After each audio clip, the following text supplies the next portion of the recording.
Give it up for Cherry May. You can follow them on Instagram, TikTok, and check out their YouTube channel. It's at Cherry May Drag. That is Cherry M-A-E Drag for makeup and drag content on YouTube.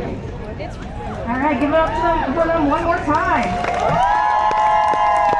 Okay, up next we have Erin from the Black and Beyond Binary Collective.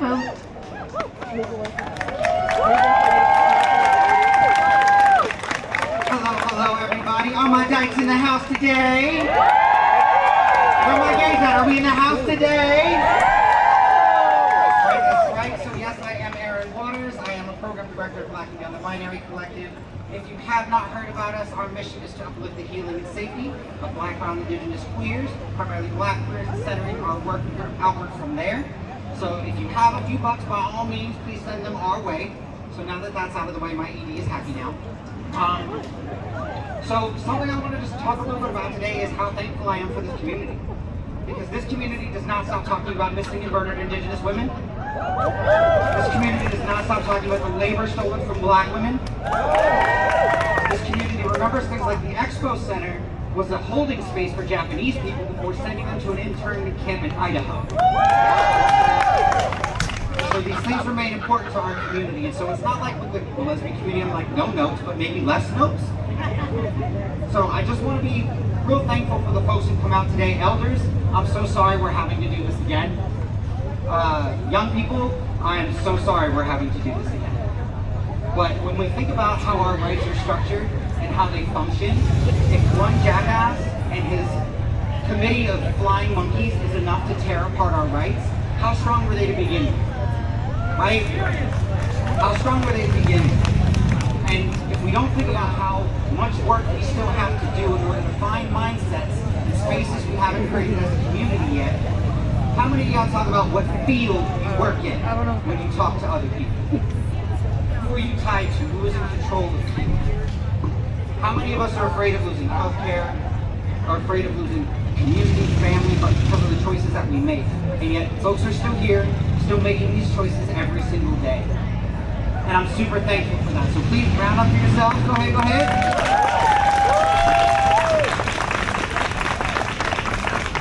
So something I'm gonna talk about real quick. I'm sorry, who's in the crowd, you're gonna get upset. Please stop arguing with leftists about voting. Stop it, it's not productive. Now that isn't to say that voting is something that is unnecessary. If you've heard the term perfunctory before, great. If you haven't, it means something you do because you, whether you do it or not, it just has to happen. It's perfunctory.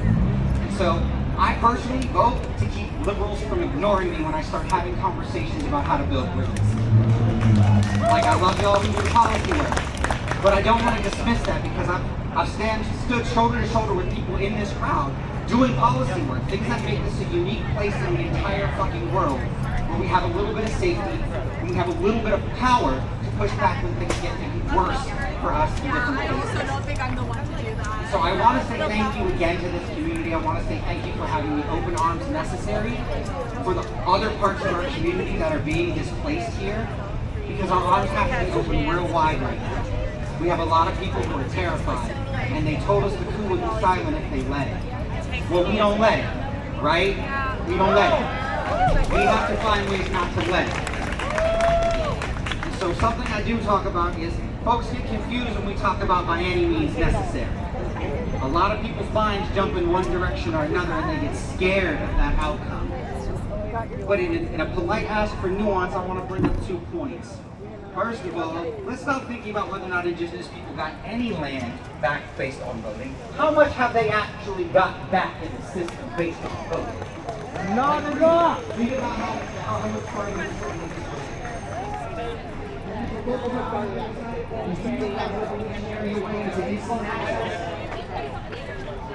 I mean, when we think about the disability community and folks living with disabilities, you might think that we might want to change society in particular. But I don't know how to make insulin in my kitchen. So that means there's a lot of folks who I have to continue to think about someone like a body to make sure the way you move That's okay, I guess. So when you think about the next steps of your day, your life, your month, your quarter, your year, however you describe it, think about what you do in addition to what you're doing now. If you just vote, that's cool, but you need to do something more than that. I have more faith in a random human named Squirrel who seems to be able to make an unlimited amount of Gatorade and pocket temperature vegan burritos show up at the protest. Like 100%. Because what's being asked for otherwise when we just vote is trickle-down freedom. We don't believe in trickle-down economics, but we believe in trickle-down freedom, and I want to ask us why. Why do we think it's going to work this time? And if you look at your marginalized communities, Somebody the ways objects, that I'll they stop. have been decimated I are object. still thriving Then I'll move. to this day. Okay. There is knowledge that is not lost. It just needs to be asked for politely, approached respectfully, and then engaged with authentically. And that's what the communities feel. We have a big plan. Like they make buckets or something. So instead of thinking about Russian Olympics, because I know that can be hard, think about where you sit in your actual position, your positionality, and where you are sitting, and where you have power and where you don't. And for the love of all that is, spread your power a little bit. Have faith in yourself. We choose to live every day out open, and some of us don't, but we're still there. And if we're still there, that means that we are still trying, and hope deserves to be alive, and there is a future that includes us more than surviving but thriving. There's a future that is actually holding us in from the beginning, and will keep us there forever. So thank you so much, y'all.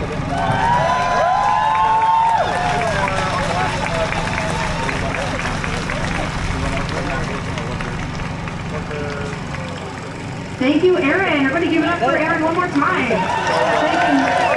Speaking truth to power. All right. Oh, forgot my notes. All right, up next we have Lil. Lil is an organizer of the Socialist Alternative. They are here tabling as well, so please visit them over at that table and see what they've got going on. Also, we have flags, we have take a sign, make a sign. We also have lots of snacks and water and fans and cooling towels, so please visit our booth and help yourself to everything. What was your name, by the way? Will? Simon. Simon, yeah. Like, your Red Lord of Flags. What's up, everybody? Hello, Dyke Skulls and Queers! Not to mention the estimated 52 people have died in ICE custody since 2025. Simultaneously, attacks on trans rights are reaching new horrifying levels. In Texas, Republicans are introducing the nation's first detransition clinic. What do you all think about that? Yeah, it's disgusting. The right is using immigrants and trans people as scapegoats for the crises of the capitalist system to divide the working class. They have no solutions for inflation, the housing crisis, or criminally unaffordable health care. We have more in common with each other than we ever will with billionaires, or at this point, trillionaires. We would be remiss to forget that the Democrats don't care about us either. In the face of these attacks on queer and immigrant lives, Democrats do nothing but twiddle their thumbs and offer milquetoast solutions like ice wear masks or body cams. We've seen firsthand that will not stop them from killing people. None of the ICE agents who killed Lorenzo Salgado Rujo or Johann Sebastian Guerrero were wearing body cameras. We can't just reform ICE or have ICE under control of the Democrats. We need to abolish ICE. And we need to use that money for free universal health care, especially including gender-affirming care and reproductive care, and also fund our dying public education system. But those are exactly the policies that Democrats won't fight for because it goes against their corporate donors. Gender marginalized people are being policed to new extremes, and our access to life-saving health care is being strategically taken away from us. We need a new party independent of Democrats to fight for trans people, to fight for immigrants, and all working class people. Are you ready to chant again? Okay. When I say abortion pills and HRT, you say fully legal, fully free. Abortion pills and HRT! Fully legal, fully free! Abortion pills and HRT! Fully legal, fully free! Good job. All right. Historically, we know as queer people that the only path to liberation is through mass struggle, and that needs to be united working class struggle against capitalism in the fight for socialism. No one is free until we're all free. We're seeing a very familiar pattern. When we get organized and strike back, they try to scare us and repress us. 16 anti-ICE protesters in Texas are being sentenced to upwards of 70 years for providing material support to terrorists, i.e. distributing zines. What the heck? The right is scared because the working class is getting organized. They aren't doing it because they're strong. It's because they're scared of how strong we are. In Minneapolis, we saw the first general strike in 80 years on January 23rd, which pushed ICE out of Minneapolis. Hundreds of thousands utilized the most powerful tool we have as working people, withholding our labor by striking back. We're not going to hide. We're not going back into the closet. And we need universal health care, gender-affirming care, and safe abortion access. We need a working class party, not beholden to the will of billionaires. We need a socialist system where billionaires don't even exist anymore. And where we're finally free without constant oppression. Socialist Alternative will be holding a public meeting at Workers' Tap on Tuesday, July 21st at 6:30 p.m. to discuss how we can organize in our communities against ICE and the ruling class. So if you want to get more involved with revolutionary socialist politics, please come and talk to us over there, or come talk to me. All right, one more time. When I say immigrant rights, Dyke rights, you say one struggle, one fight. Immigrant rights, Dyke rights. One struggle, one fight. Immigrant rights, Dyke rights. One struggle, one fight. Immigrant rights, trans rights. One struggle, one fight. Great job, everybody.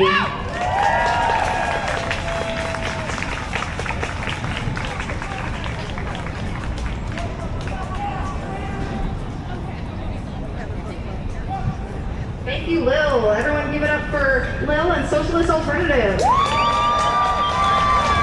Alright, this next performer puts the L in glam. Born and raised in Portland, she's here to show us drag is for dykes. It's Venereal Denise!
help you understand this Dyke's motivations and goals a little bit better. My body still remembers the first time I heard the word Dyke. The four-letter word spit across me from the playground and it hit me right in the face. I asked my mom what it meant, and she told me it was a bad word and to ignore them. At 10 years old, all I could think was, oh fuck, a bad word that describes me. My stepfather was a police officer and a domestic abuser. I didn't always feel safe at home, and at school I was relentlessly bullied. My reprieve was reading, skateboarding, art. These all gave me somewhere to go where nowhere else felt safe around me. As a teenager, I found other ways to escape. I started abusing drugs and alcohol and would remain in active addiction for nearly 20 years. I'll be 3 years sober in August.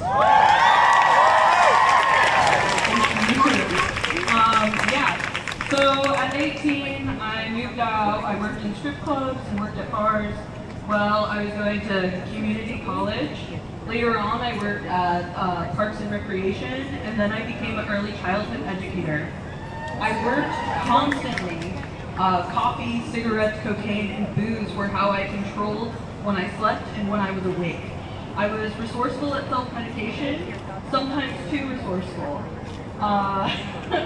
I was a passionate educator, and I was also an alcoholic. Those things don't cancel each other out. For most of my adult life, I was chronically uninsured. I made too much money to qualify for state health care and not enough to afford insurance, while employers kept me short of full-time hours providing benefits.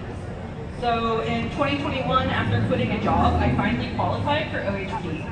That same year, I was 30, and I saw someone on TikTok explaining how to perform the self-breast exam. I had never done one. So I did, and I fell in love. Planned Parenthood referred me to a mammogram at Providence.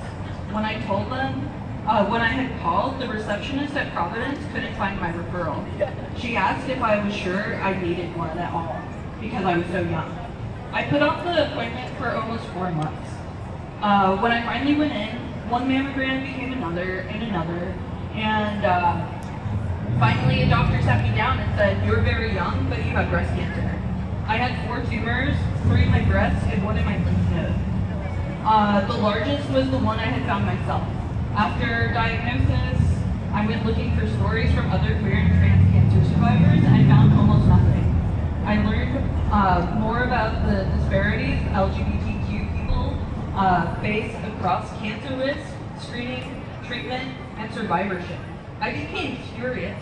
These disparities don't exist in a vacuum. They are symptoms of systematic violence against our community.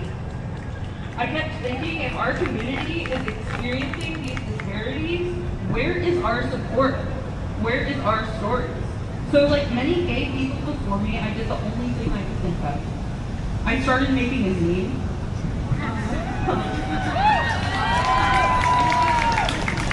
I made self-portraits and wrote about my cancer and my rapidly changing body and my gender. And through art, I made myself visible. And by the time I finished active treatment in 2023, I knew that wasn't enough. I didn't want the next queer or trans person diagnosed with cancer to go looking for someone like themselves who can completely find an empty space. So alongside my co-founders, Allison Self and Jules Rose, we created Cancer Queers. Since 2023, Cancer Queers has grown from an idea born out of isolation into a community of people reaching across the United States and Canada. We provide virtual support meetings for people affected by cancer.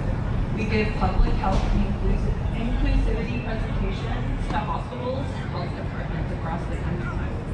And now we're building Cancer Queer Support Program. Our goal is to provide one-on-one peer support to help people navigate appointments and advocate for themselves within the medical system and help with basic tasks that can become overwhelming during cancer treatment. Because sometimes support means having someone who understands what you're going through.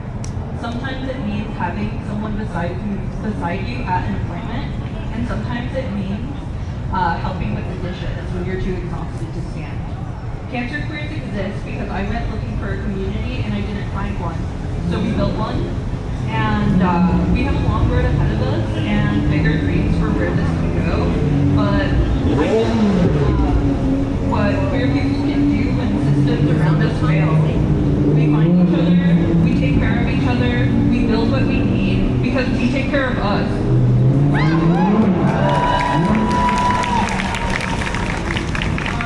Fuck Trump, fuck ICE, free Palestine.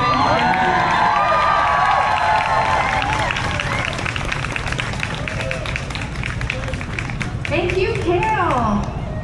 Okay. Up next, we have Brian Kimball, Transmedia Relations Specialist and Organizer with groups including Sunrise PDX, PFLAG, Point of Pride, PCUN, and the Confederated Tribes of Warren Springs.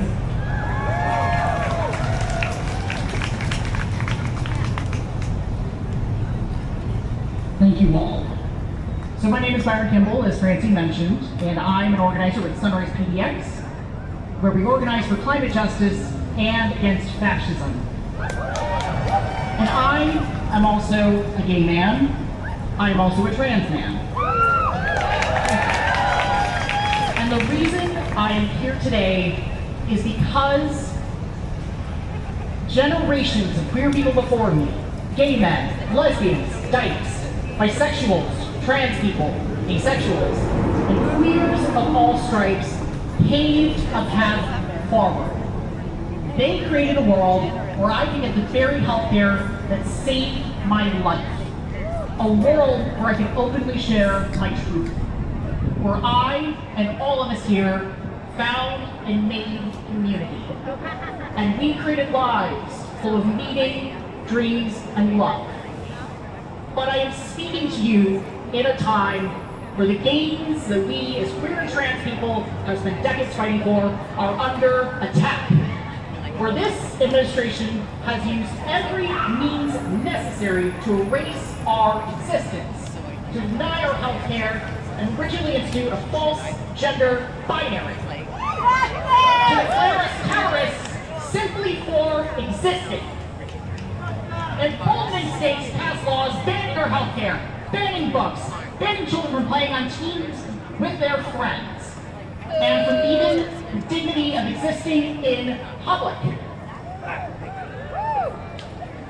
And though we here in Oregon may be shielded from much of the worst, what we cannot afford this moment is to get complacent.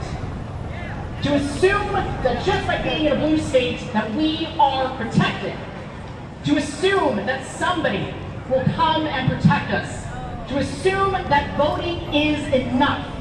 To assume that the midterms will save us. To assume that an obituary will save us.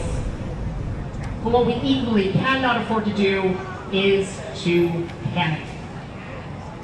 What we cannot afford to do is to treat the worst case scenarios as inevitable. Because that is what they are counting on. They are counting on our retreat. They are counting on us being too numb to Thank you, fight Ryan back. Omifer. They are counting on us giving up. But none of you here today look like people who will give up. And you know how I know this? I know you won't give up because you all are here today, standing side by side, arm in arm, taking to the streets and speaking out. You are here because of our queer ancestors. Because our queer ancestors dared to imagine that they could one day live in a world where they would be equal under the eyes of the law, regardless of their gender, regardless of who they loved, in a time where they could barely believe that it would be possible in 50, 100 years, or whether it would be possible at all. And yet, they dared to imagine that there was a chance, however slim, that that world would come. But they did more than imagine. They fought, they marched, they demanded a seat at the table, arm in arm, side by side. Just like all of you here today, they knew that there was power in community. And it was because they had very power that they, no, we, won many of the rights that we have today.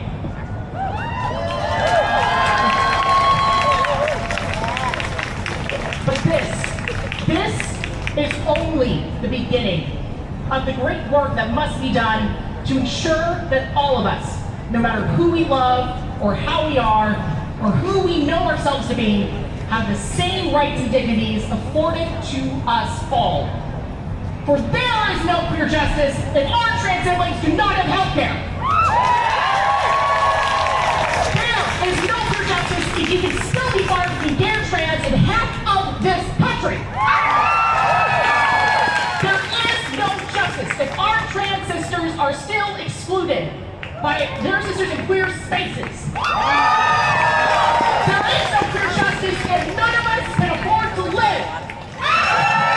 And there is no queer justice if our right to live is a parlor room debate.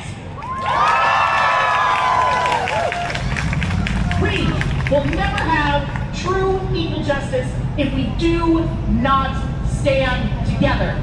If we do not acknowledge that now, in this moment, we are all we have. So miss me with that gay but not queer nonsense. Miss me with the LGBT without T. Miss me for all who would dare exclude our siblings for a shot at the picket fence and a shot at the boardroom. Because I will tell you this, they will come for you too. Because it is only in unity that we will survive this moment. And together, we will not just survive, we will thrive! And we will thrive when we live true to what it means to be queer. Being queer is not just an identity, because being queer is an intention. Being queer is an action. Being queer is a commitment to justice.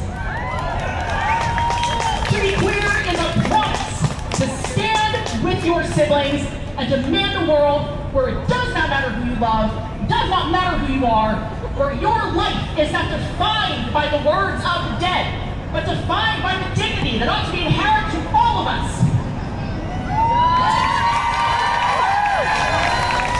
And it is by making this shared promise that we can build a world far greater than our ancestors could have ever imagined. A world where there is true justice for all people. Whether you are trans, whether you are non-binary, whether you're a dyke, a gay man, bisexual, two-spirit, asexual, whether you are queer! Because that is how we live pride.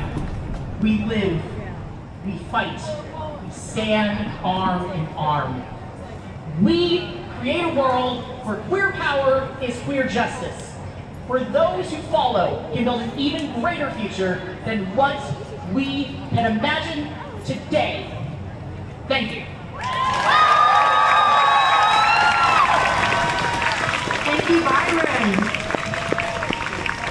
All right, I want to acknowledge a little bit of the history of the Dyke March and give a special shout out to an organization that have been longtime supporters and helpers with the Dyke March, and that is the Dykes on Bikes. Please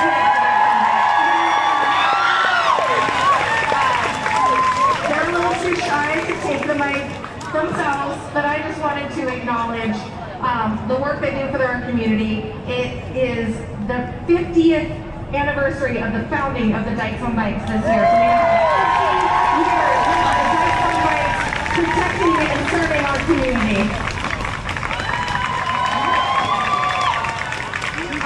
And speaking of the history of the Dyke March, I'd like to bring up now a very, very long time organizer of the Portland Dyke March. She ran this thing for over a decade, put so much love and work into our community, and we're so honored to have her come say hi. I give you Belinda Carroll.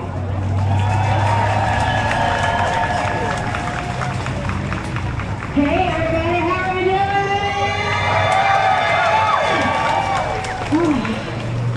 Can we first give it up for our organizer?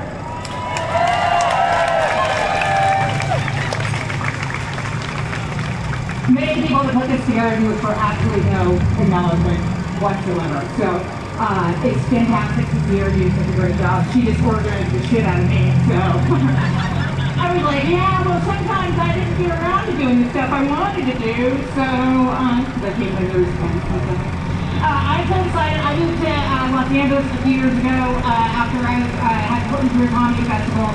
How many people know me and remember me? 5 people, fantastic. How many ex-girlfriends do I have here? No, that's not true at all. I was thinking, I was actually gone for too long because I was like, I don't see anybody not getting here. And I grew up as a Dyke here. So my history is, I actually came out in 1992. And speaking of, the Dykes on Bikes are turning 50 this year, and I'm 50 this year, so we're a little bit of universal secret history. I love this community. I grew up in Portland, and I came out. I actually went, and I was a very minor organizer as like 16-year-old at the very first Dyke March here in 1994. And my girlfriend and I came to the march, and we were all full of our dark Dyke power, and so we both wore mohawks, and then she wore a shirt that said I'm 6, and I wore a shirt that said I'm 9. My mother is thrilled. She was just so happy about it. And it ended up on the cover of the World Home. That's a true thing. My mom was evangelical. She was like, literally like, what is this? It was great. So that's what I'm saying to you today, is bring that kind of verb into the march and into your lives. Because when I came out in 1984, I was literally kicked out, and I lived on the street for 2 years. And I was very lucky to get off the street in that amount of time. And the reason was because my entire family was evangelical, and they couldn't stand to be around someone that was openly gay. And then later, with having trans partners, I experienced that same thing with my family. I'm like, are we just going to keep doing this over and over again? And so I had to really fight for myself and fight for my life. And so this happening now, I feel like it's horrific and horrible and all of the things that, we have nightmares about. But at the same time, there's a new day tomorrow. And so I feel like everybody's seeing what's going on. I have some Republican family members who've contacted me like whoops, And so I think that we can get to a point where we can come into ourselves as a community and be way, way more aware of the things that we need to be conscious of. Because when I first did the Dyke March in 1994, one of my core memories of this was talking about, should we accept trans people into the Dyke March? That was like a huge fight back then. And I remember fighting for it, and all these older women were like, no, we're women, whatever. And I was like, we're fucking people, guys. Like, we're trying to say, like, accept us in, but you don't belong? Like, it doesn't jive with the whole thing we're doing, And so that's the thing. And so we've done this before, and if you can think of it as this, it's horrific and all the things. We've been through horrible things before as humanity. So think of it as a very, very deep consciousness raising. That now you can go forward with consciousness and go, I know that trans people need specific care. I know that they specifically need to be stood up for. I think that, disabled people, for example, need to be catered to, need to be helped.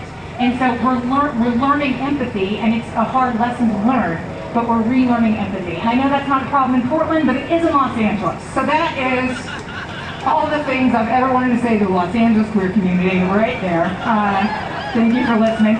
No, and so I'm actually, really very, very thrilled to be here. I missed you guys. I've been here back in 4 years, and I am so hopeful just from being here because of the energy and the intelligence and the consciousness that everyone possesses, or that a lot of people possess in the community, and how much work y'all are doing. So by being here, you're really dedicated to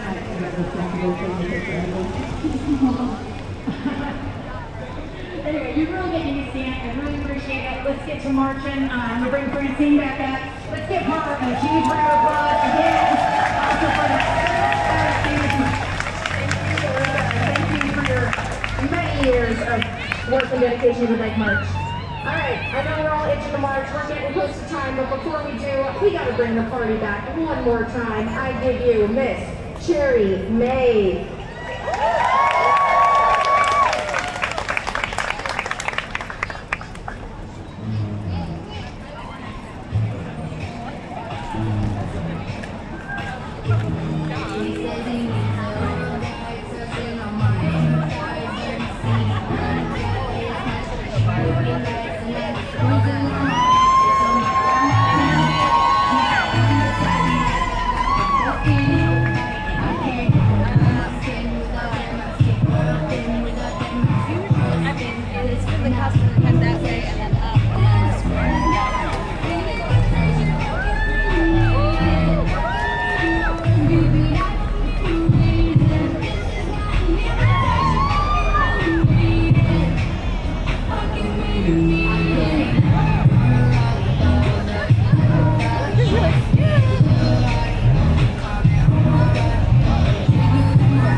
Thank you so much. And again, follow them online. That's Cherry May, CHERRYMAE. All right, Dykes, are we feeling ready to march? All right. So we do have sheets at the booth here that are chants for the march. We're going to give a couple of them a little bit of a test out real quick. But before we do that, let me hand this over to Belinda real quick.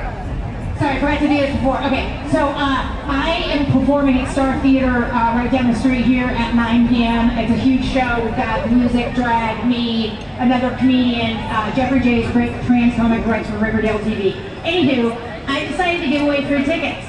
So at the end of the march, come find me. I'm going to be giving away 20 pair of free tickets. So the first 20 people or that have a friend, come find me and I will give you free tickets. You just give me your name, it'll be at the door. Okay, thanks, bye. Thank you, Linda. Okay, we're going to do a couple of these calls and responses. So this one is Sister Indy started us off with this earlier, but I want to revisit it. This is an original 1992 Lesbian Avengers fire eating chant. And it's, when I say, the fire will not consume us, you say, we take it and make it our own. The fire will not consume us.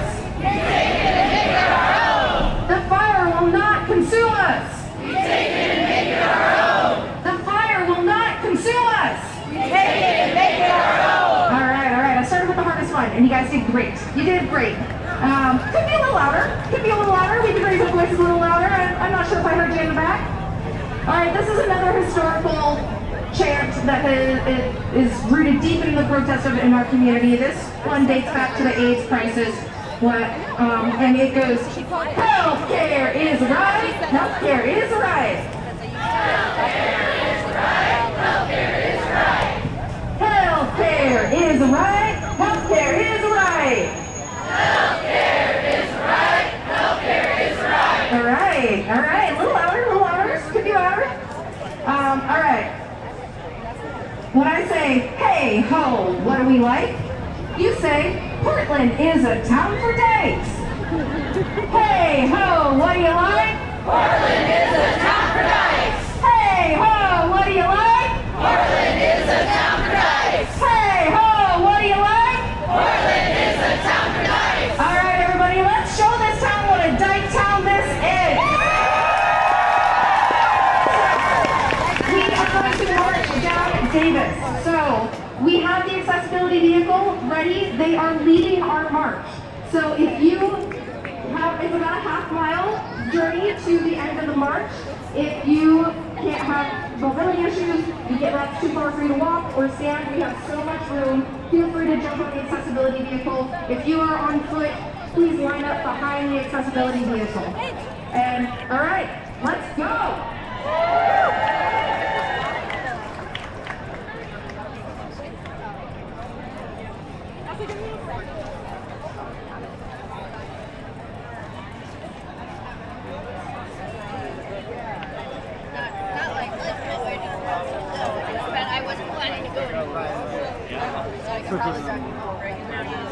Yeah, and there's a bunch of ones here, but they didn't have them.